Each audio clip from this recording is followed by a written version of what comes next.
இப்ப இங்க மேல இருக்கிற இந்த ஒயர இப்ப மேல இருக்கு பார்த்தீங்களா, இந்த ஒயர எடுத்து இந்த ரன்னிங் ஒயருக்குள்ள இந்த ஹோல்ல நம்ம இப்படி உள்ள கோர்த்து எடுக்கணும். இவ்வளோதான். இப்ப இந்த ஒயர புடிச்சு நம்ம இப்படி இழுத்தோம்னா, கீழ இருக்கிற இந்த ஹோல் வந்து நமக்கு டைட் ஆகும். இங்க பாருங்க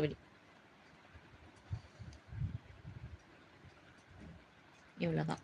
இப்ப இது டைட் பண்றக்கு நம்ம அடியில இந்த ரன்னிங் ஒயர இப்படி நம்ம பிடிச்சு இழுத்து இத டைட் பண்ணிக்கலாம். சரிங்களா?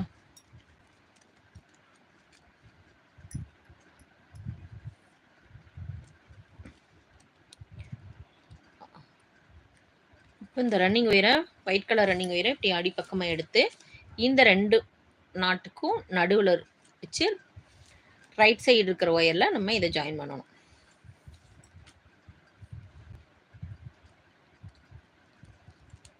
இப்படி நம்ம ஜாயின் பண்ணும்போது பர்பிள் கலர் ஒயர் இருக்கு இல்லையா, அடியில ரன்னிங் ஒயரு, இந்த ஒயரையும் இந்த ரன்னிங் ஒயர் கூடவே சேர்த்து வச்சு சுத்திக்கணும்.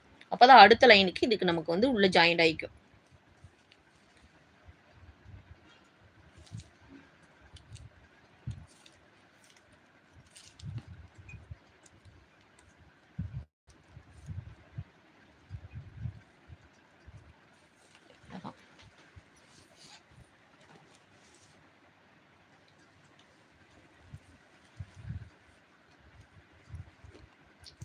அடுத்தடுத்த நாட்ல நம்ம நாட் போட்டுக்கலாம்.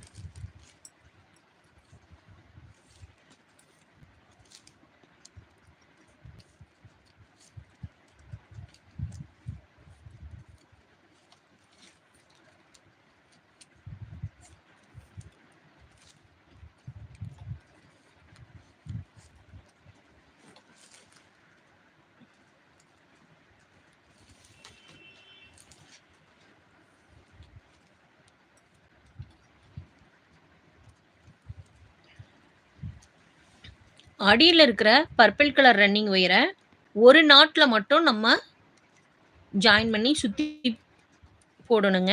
திரும்ப மத்த எல்லா நாட் கூடயும் நம்ம இந்த ரன்னிங் ஒயர அடியில வச்சே போட்டுட்டு வரணும் அப்படிங்கிற அவசியம் இல்ல.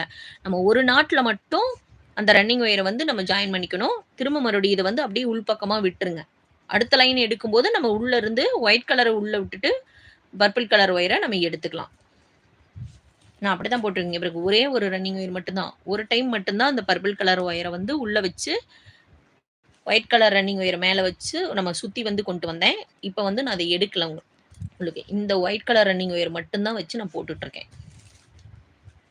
பிகினர்ஸ்க்கு புரியணும் அப்படிங்கறக்காக தான் நான் இப்படி சொல்றேன்.